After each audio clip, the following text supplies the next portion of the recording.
В эфире Валерия.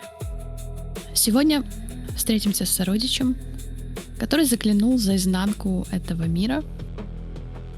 Бывший криминальный репортер, разрушитель мифов, колесивший по самым темным закоулкам планеты. Он искал ответы и нашел тот опыт, который гарантированно лишил его рассудка, как и, впрочем, наверное, лишил бы любого смертного. Сегодня наш гость поделится с нами, каково это — видеть мир его глазами. Это улица Варланда.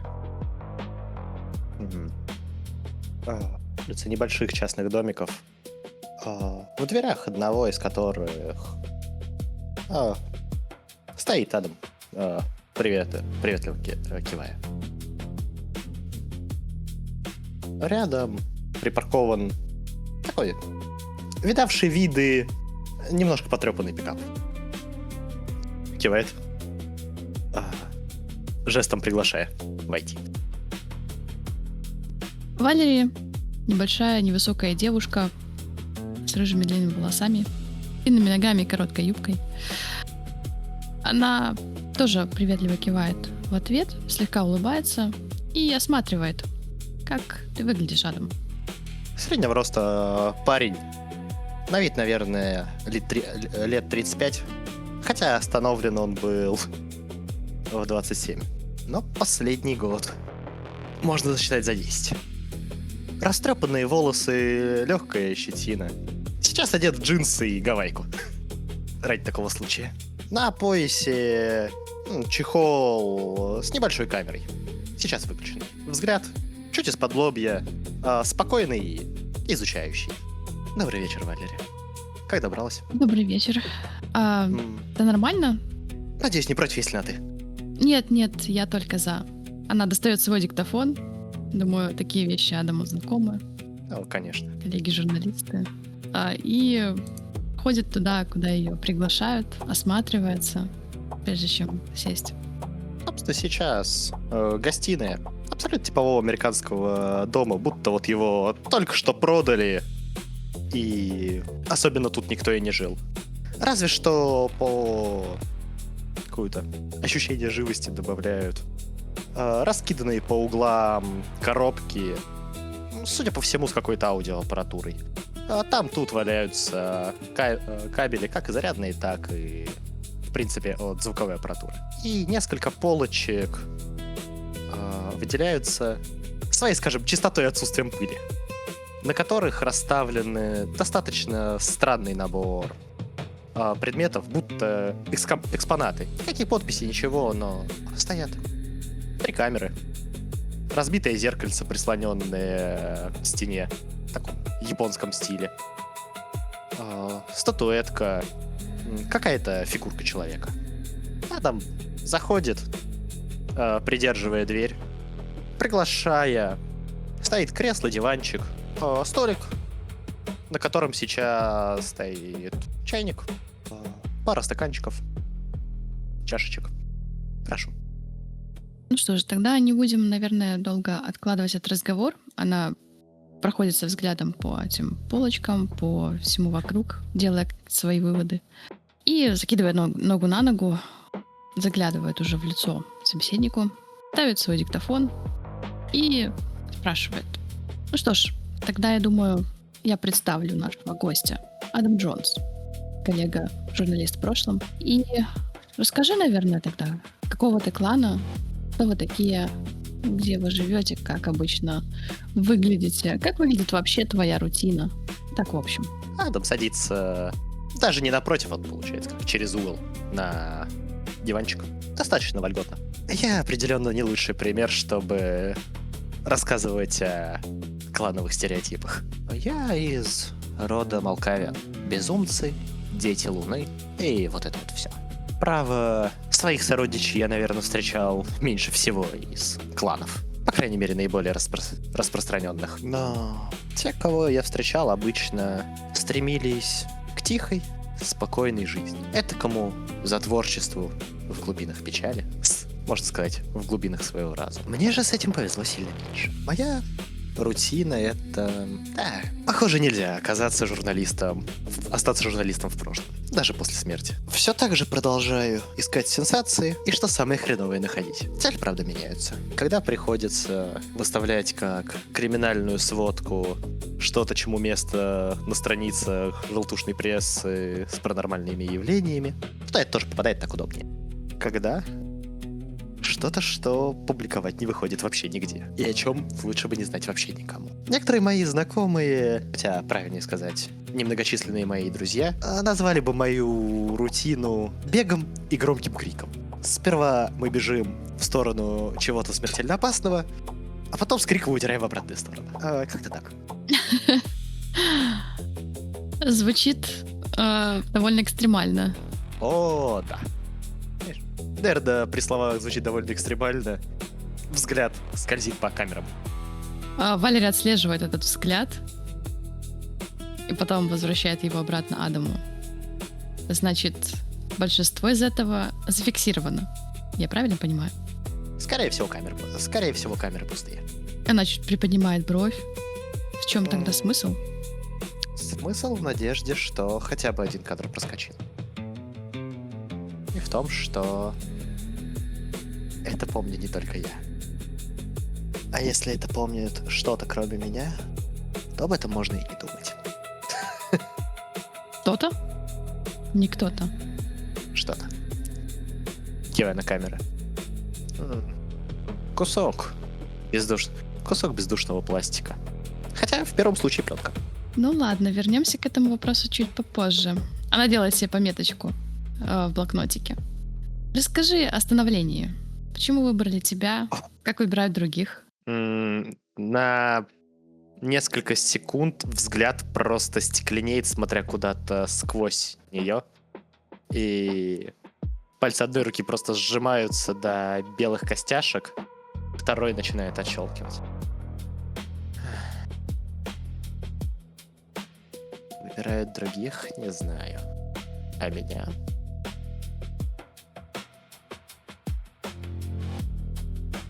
Скажи, а тебе известно что-нибудь о иных потусторонних? Не вампирах. Ну, мне говорили, что существуют оборотни, демоны, призраки. Демоны. Вел я одно расследование. Компромат искал на чиновника-педофила. А он оказался культистом. Просто щелчки ускоряются. Взгляд сейчас уже направлен не на девушку, а просто куда-то в угол комнаты. Там была некоторая херня, которая, можно сказать, выжгла мне разум. Черт его знает, как я оттуда живой ушел. Но ушел. И скитался, судя по всему, много часов. Просто в забытии. И пришел в себя перед подвальной дверкой, на которой было очень дешевое изображение креста. Такая пошарпанная дверка, а на ней крестик. Я никогда верующим-то и не был, но знаешь, когда ты идешь по стеклянному городу, расплавленному городу и смотришь восковые лица, а потом приходишь в себя перед крестом, задумываешься о провидении. Там меня ждал мой сир. Обычно зачастую называют создателем, но он не создал меня. Меня создало то, что было в том чертовом подвале. А он... А он дал мне выбор. Забыться или помнить все. Тогда я еще не знал, что помнить все буквально станет моим проклятием. Я не захотел забывать. Я хотел забыть об этом больше всего на свете, но... Кем бы я стал, если бы отказался от того, что я видел, через что я прошел. В общем, мой сир перед становлением знал меня буквально 15 минут. Столько, сколько времени мне потребовалось, чтобы исповедаться. А ему, чтобы задать один вопрос. Пожимая плечами, я говорю, я абсолютно неподходящий пример, чтобы расспрашивать о типичных отношениях кланов к клану. Насколько я представляю, остальные стараются находить кого-то себе подобного, долго за ним наблюдать, проводить какие-то испытания. Хотя, возможно, эту традицию я тоже возьму, но в плане того, что находить кого-то себе подобного. Что такие уже есть? Очень может быть. Интересно, меня все никак не оставляет один вопрос, если позволишь. А что было там в подвале? И она совершенно не стесняется прямых формулировок, вот таких вопросов в лоб, несмотря на реакции. Журналисты. Да. Меня... Я бы сказал, что меня в тебе удивляет один вопрос, но, пожалуй, он относится к всей нашей братьи. Как ты еще жива до сих пор? Эх, видишь ли, там то, там было то, что теперь пробуждает мое безумие от одного лишь воспоминания. Нет, я, конечно, стараюсь держаться, но ты сейчас прошла по очень тонкой грани. Там был демон. Тот, кого называют привязанным, как я слышал. Черт его знает, какие бывают другие, и очень не хочу об этом узнавать. Представь, что ты тонешь в озере из крови, кишок и костей. И это озеро дышит. Давай следующий вопрос. Я сейчас правда. Не уверен, что смогу вспоминать это слишком долго. Ты видишь эту искру неугасаемого любопытства, но, тем не менее, рисковать лишний раз, наверное, сейчас не станет. Поэтому, да. Ну ладно, хорошо. Все в порядке. Как бы то ли себе, то ли ему. Определенно. Давай тогда дальше. Она поглядывает в свой списочек, постукивает по строчке. По обучению. Как тебя обучали? На кого ты и где охотился? Есть ли у тебя какие-то особенности питания? Ну, я имею в виду в вампирском плане обучения. Я понял. Мой сир не то чтобы отличался стремлением выводить меня в люди. Ну, то есть как? Он сам не хотел показываться на людях, и кто-то, кого можно будет отправить вместо себя, я думаю, его все более чем устраивало. Он мне вкратце объяснил общую суть и рассказал. И не то чтобы он мне мог в вопросах питания многое рассказать. Его способ кормления... Он выбирал тех, кто приходил к нему и хотел вечного забвения. Таких на самом деле безумно много. Что ты имеешь в виду под вечным забвением? Люди, кто сломался и не хотел искать силы начать новую жизнь. Знаешь, многие приходят к Богу и искать поддержки, а кто-то просит лишь «Господи, за что это мне и когда оно кончится?» И вот такие могут найти ответ. Они не умирали. Я, честно говоря, понятия не имею, что это. Оцепенение, забвение, даже не кома. У них оставались эмоции, умиротворение. Знаешь, я уверен, что любому из тех, кто пришел с такой просьбой, если его вернуть к жизни и спросить, он бы ничего не менял. Они были счастливы свои последние, понятия не имею, сколько они там проводили, дни, годы. Но я же так как-то... У меня слишком неоднородная жизнь, чтобы устаканивать единый охотничий стиль. Я так выходит, что неплохо умею манипулировать эмоциями людей. И заставить человека пойти с тобой куда-то, где он найдет азарт, спокойствие, страх, да что угодно. Несложно. Если бы я любил себе лгать, я бы назвал это бесплатным сеансом психотерапии. Ну как бесплатным? Пара глотков крови. Почти уверен, что многим моим клиентам после встречи со мной действительно становилось легче. По крайней мере, так я пытался оплатить. Не то, чтобы для меня было это сильно важно, просто как-то это неправильно брать просто так. Ну ладно, тогда давай побольше про твои дисциплины, про то, что ты умеешь, чем ты пользуешься каждую ночь или не каждую. Я слышала, у вас там что-то специфическое. Весьма. О да. Собственно, я уже затронул этот момент. Мы специалисты в эмоциях. Нельзя породить в человеке эмоцию на пустом месте, но вот усилить или заглушить им имеющуюся — это легко. Собственно, заставить человека отступить. Кстати, не только человека. Исключительно погасив в нем азарт, заставив рассуждать логически. Или же наоборот загасить логику каким-то из базовых эмоций. В принципе, можно и более сложных, но их надо выцеплять, быть уверенным, что они там есть вообще. Тут, кстати, неплохо помогает умение видеть ауры и читать их. Обычно эту дисциплину называют прорицанием. На грани помешательства умение контролировать эмоции. Туда же ходит безумие, но к этому сейчас вернусь. И прорицание, кстати, лежит еще одно очень занятное умение. Хотя я им пока так и не владел. В полной мере. Умение заглядывать в память предмета. Видеть, чувствовать, кто им владел, какие эмоции он испытывал. На самом деле, прям чуть передергивает при этих словах, и взгляд падает на еще одну полочку, на которой лежит деревянный арбалет. А рядом несколько болтов. Металлических. Цельнометаллических. Взгляд отслеживается, естественно. И следует еще один вопрос. Увлекаетесь охотой? Увлекаешься? В принципе, это можно так сформулировать. Конкретно вот это была очень занятная охота. Я бы очень сказал, что молю, чтобы больше таких не было, но, во-первых, кого я обманываю, конечно, будут. А во-вторых, кого я молить-то собрался?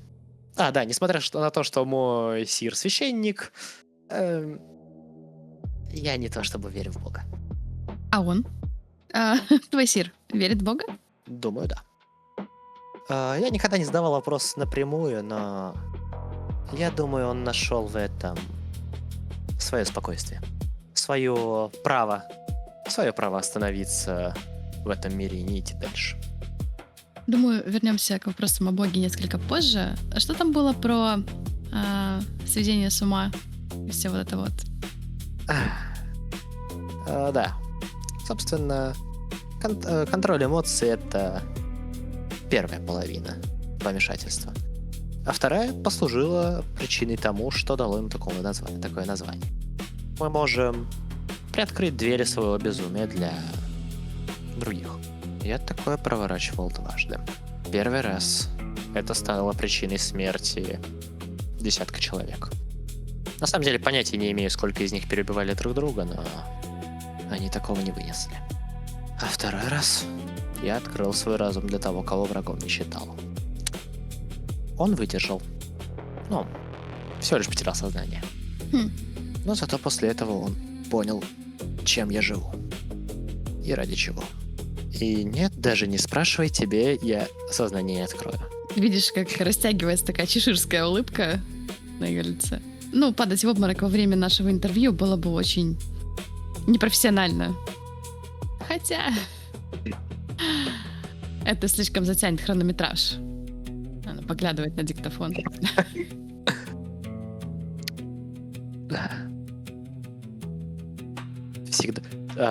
Всегда есть магия. Знаешь, такой жест ножницами обрезает. Пальцами. Да. Но ваш клан еще называют провидцами. Есть ли у тебя какие-то подобные способности или, может быть, дары? Почему это происходит? Есть. Хотя как-то мне так довелось, что куда более талантливые провидцы, чем я, с которыми я знаком, принадлежат не моему клану. Хотя с ними это работает очень занятно. Я выступаю своего рода усилителем. А так... Это... Я не вижу видений как таковых. Кроме одного, которое я видел еще, наверное, будучи смертным. Но... Скорее... Это... Знаешь, когда ты месяц замечаешь везде футболки с чеширскими котами, игрушки гусениц, абсолемов. Заказываешь себе просто потому, что тебе попалась футболка с принтом шляпника. А потом в твою жизнь весьма экстравагантным образом вламывается некто, у кого никнейм Чешир. И вот ты понимаешь, что ты последний месяц знал о том, что вы... Так что, можно сказать, это скорее расширенный дежавю, чем то предвидение, в которое обычно вкладывают смысл. Интересно. Обычно ты понимаешь, о чем это было, уже после того, как вляпался. Хотя, если научиться прислушаться, я все-таки надеюсь, что научился, может спасти. Валерий кивает. А иногда просто за знак принимается проехавшая мимо карета скорой помощи, и ты, как дебил, прешься на другой конец города просто так. Хм. Тоже было. Интересные у тебя истории. Она поглядывает на полочки с трофеями, с арбалетом. Ну давай, расскажи что-нибудь вот про свои трофеи. У тебя их тут как-то многовато, и ты уделяешь им так много времени. Что было из самого интересного? Может быть, это как-то связано с применением вампирских дисциплин, своих или чужих? Или в целом что-то, что еще можешь о них рассказать? Ну так, вкратце. Ну... Что твое самое любимое? Его точно нет в этой комнате и никогда не будет. Это скорее напоминание о том, о чем мне хотелось бы нахер забыть. Зачем напоминать себе о том, что ты хочешь забыть? Да, потому что если об этом забыть, то что останется от тебя? Ну и я уже упоминал мое проклятие помнить все. Я очень редко запоминаю какие-то вещи. Да господи, у меня в телефонной книге ни один номер не занесен. Я их по памяти набираю. И вот такой вот трюк позволяет это выложить из своей головы. Нет, я всегда смогу вспомнить, но я не буду об этом вспоминать просто так. Это мне один очень хороший друг подсказала. Она для этого использует, к слову, у нее схожая проблема, она для этого использует блокнотик и зарисовывает. Наверное, у нее уже несколько ящиков этих блокнотиков. Ну, самое интересное... наверное, вон то разбитое зеркальце. Оно из Японии. Да. Там попросили компанию составить. А вместо составления компании я попал в логово чокнутого призрака. И заодно культа этого самого призрака, который попытался нас ему скормить. Собственно, другая моя хорошая подруга там чуть не сгорела заживо. Точнее, сгорела, но не до конца. Ну, вот такое бывает, когда ты, чтобы победить этого самого духа, заключаешь его физическую оболочку. В себя нахер. Мне везет на друзей-психов. Нет, ни один из них не молкавен. Кто же тогда? Есть у тебя... Ты уже рассказал о друзьях. Есть ли у тебя враги и кто твои друзья в таком случае? Друзья вообще звучит как странная штука в вашем мире. Жестикулирует слегка. Намного более странные, если знать, что я их действительно считаю друзьями, из-за которых готов отдать жизнь. К сожалению, не только формально. К сожалению, не только фигурально. Проходили. Как не смешно. Полагаю, общие стереотипы о кланах ты знаешь. Да. Примерно. Как не смешно, подавляющая их часть триммеры. Триммер, друг. Это уже звучит как хорошая шутка. Но так уж сложилось, что с двумя из них я связан очень крепко, а каждая встреча с третьим заканчивается словами «Было весело, надеюсь, больше никогда тебя не увижу». Собственно, один из провидцев молодой триммер. Очень занятно. У него корень его предвидений с моим, на первый взгляд, не связан. Но почему-то, когда я оказываюсь рядом, и его накрывает значительно сильнее, и я вижу отголоски его видений. Очень, сука, отчетливо вижу. А как ты думаешь, они готовы пожертвовать жизнью ради тебя? Так смело говоришь о друзьях, о своей жертвенности. Ну, во-первых, мне на это плевать. А во-вторых, одна из них точно да. Вторая, Ну, я думаю, она сделает все, что угодно, чтобы меня вытащить, но сама свою жизнь вряд ли отдаст. Третья... Для нее это все дело чести. А четвертое, я не представляю, что должно быть, чтобы ей пришлось отдавать свою жизнь за кого бы то ни было. Скорее, что угодно отдаст жизнь, если она окажется рядом. Как-то у меня в друзьях... Как-то у меня в друзьях подавляющее и почти стопроцентное большинство девушек. Это заметно. Ну-ка, расскажи поподробнее.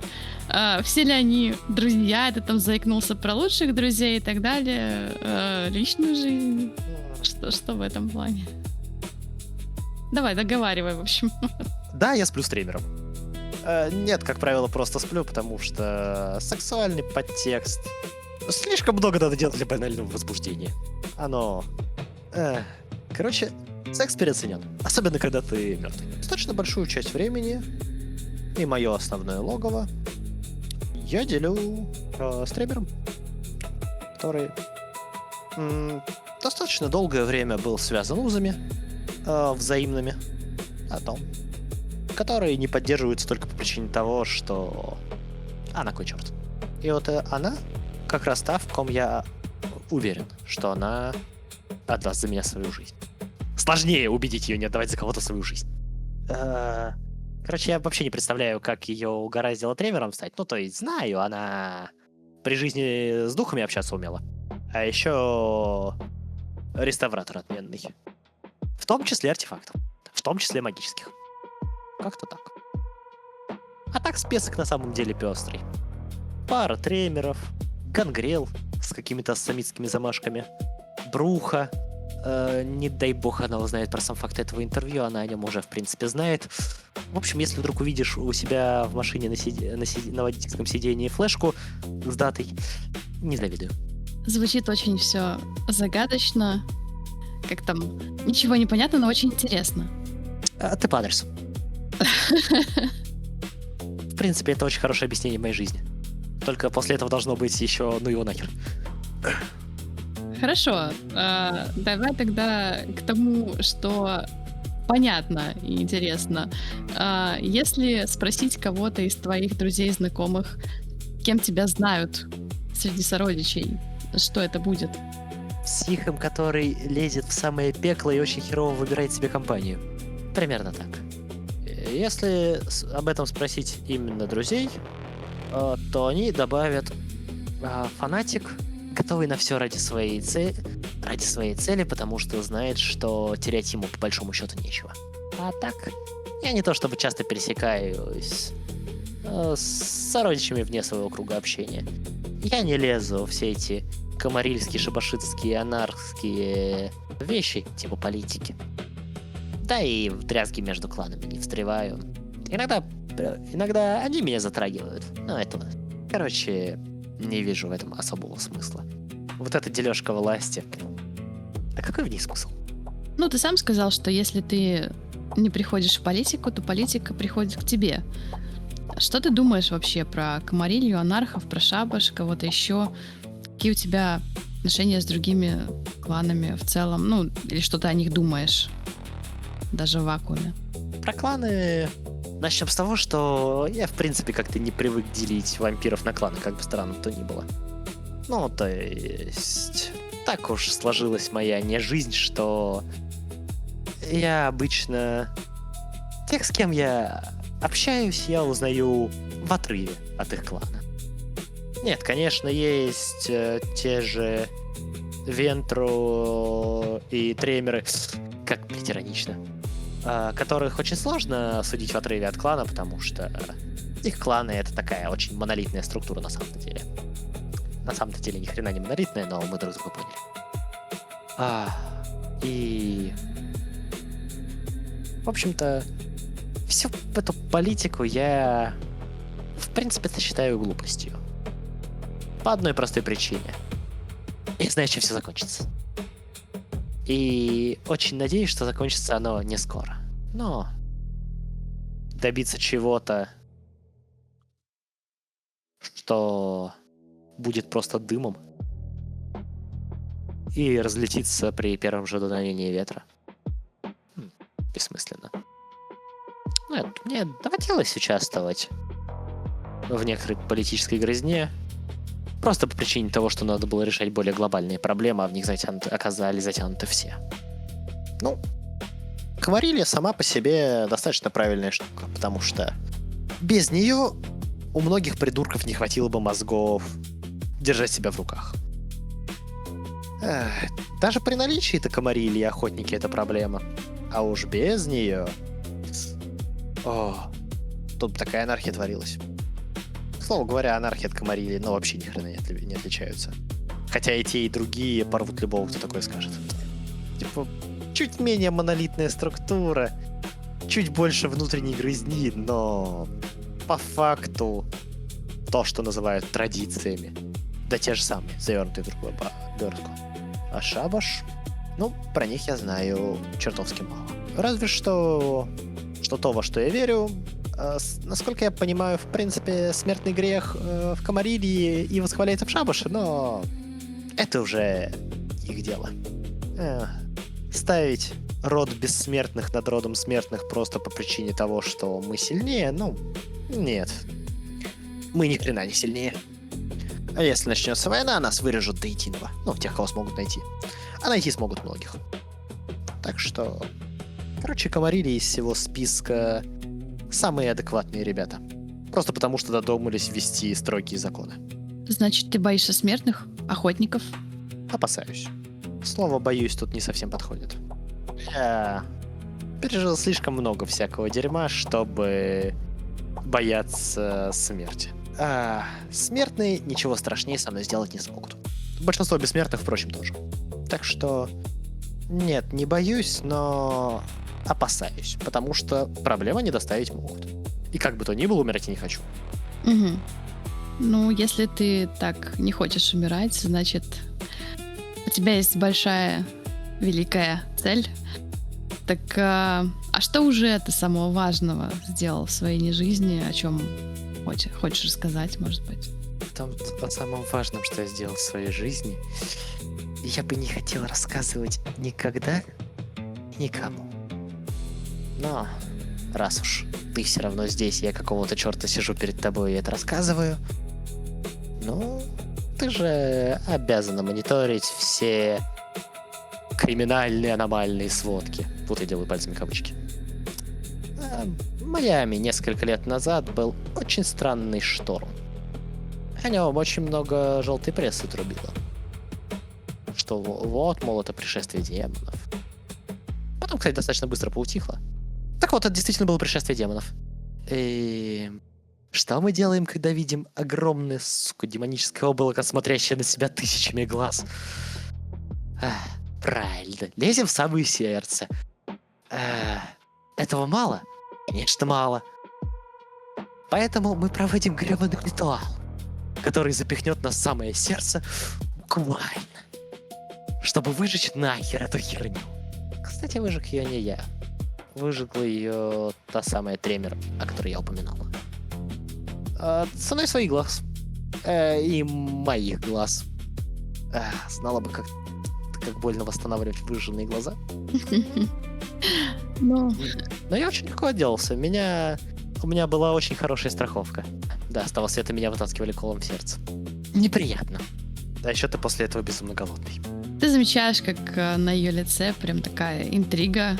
А еще после этого я должен самому безбашенному, безумному и смертельно опасному вампиру, которого знаю, свою жопу. Это цитата. Возможно, предполагается долг жизни, но я, блядь, не уверен. Но ты все еще здесь, все еще не жив. Значит, это того стоило? Да, определенно. Хорошо. К тому же, с того момента у меня появился поставщик безумных пророчеств. У большинства из которых есть очень прикольная фишка запаздывать. Вот как. Ну, то есть как? Вообще, на самом деле, нет. Возможно, стоит просто их смотреть до указанного времени. Но нет, так неинтересно. Потому что если хотя бы одно из них будет идеально вовремя, это уже того стоит. А одно уже было. Ну ладно. Хорошо, про демонов мы поговорили. Давай вернемся к разговору о Боге. Я так понимаю, что в Бога ты не верил, в Бога ты до сих пор не веришь. Верно ли это? М, Концепцию Бога как создателя я не отметаю. Как-то же нужно начинать то, с чего все началось. Концепцию Бога как Всевышнего существа, что следит за нами и считает наши грешки, о, боже упаси, нет. В какое-то религиозное представление не верю тем более. Ну, серьезно, существует так 1005 религий. Какая из них угадала? Многим религия... Нет, религия очень полезна, чтобы держать себя в руках, это так. Многие бессмертные до сих пор чтят религиозные каноны как то, что защищает их от зверя. И парадокс. Несмотря на то, что в Бога я не верю, в то, что вера в Бога защищает и человека, и бессмертного, я вообще не сомневаюсь. Я общался с этими верующими. Видишь ли, те, у кого вера особенно сильна, могут направлять ее как оружие. Мне руки до костей сжигало. Одним прикосновением. И мало того, обычно, если я просто возьму и срежу себе, обрежу себе руки до костей ножом, нет, я не буду это делать. Да, это безумно больно. Просто пример. Я их за день восстановлю. А вот после того святоши их 1,5 недели лечил. Но тут, я так думаю, дело даже не в том, во что ты веришь. Дело, в принципе, в том, что ты веришь. Человек — могущественное создание, и условно паранормальные силы в нем есть. Не уверен, что в каждом, но во многих. Просто пользоваться им ни хрена не умеют. А вот истинная вера — это штука, которая очень помогает. Хотя есть те, кто нашли другой путь. Маги, к слову, тоже существуют. Хотя с ними я лично не сталкивался, лишь наслышан. Наверное. Не уверен, что отличу мага при встрече. Если ты смотришь так на религию, на богов, чем тогда является твое собственное существование? Бессмертие, суперсилы? Что это? Просто часть этого мира. Ну, то есть, как гравитационные законы, как законы эволюции. Это просто одна из частей биофизики, биохимии, биоэзотерики. Хрен его знает, короче, несуществующей пока науки. Да, простите меня, биофизики. Я уверен, что это существующая наука. Но, кстати говоря, в последнее время появляются ребятки, которые это серьезно изучают. Помимо древних философов и алхимиков. Может так статься, что относительно скорое время кто-то даст ответ, почему вампиры существуют. Версия с проклятием Каина мне не нравится. Ну, то есть, да, наша кровь слабеет от поколения к поколению, но скорее будет тогда форма какого-то вируса, который не может самореплицироваться и ослабевает от носителя к носителю, разбавляясь буквально. Чё нет? Это больше похоже на правду. То есть, если брать такую концепцию, значит, теоретически улучшить свою кровь возможно будет. Знаешь, звучит как обещание фармакологии к человечеству. Вот за эти слова меня убьют все 3 меры поголовно и несколько в частности. Да, улучшить кровь возможно, есть те, кто этим занимаются. Буквально. И у них это даже получается. Что ты имеешь в виду? Улучшить. Ну, есть у 3 меров такое направление — биотауматургия. Я о нем знаю немного. Но мне доводилось пробовать кровь, измененную этой наукой. Так вот. Кровь можно сделать сильнее. Как кровь смертного, так и кровь вампира. Понятия не имею, как и для чего это делается. Я никогда не лез в тайны тремеров.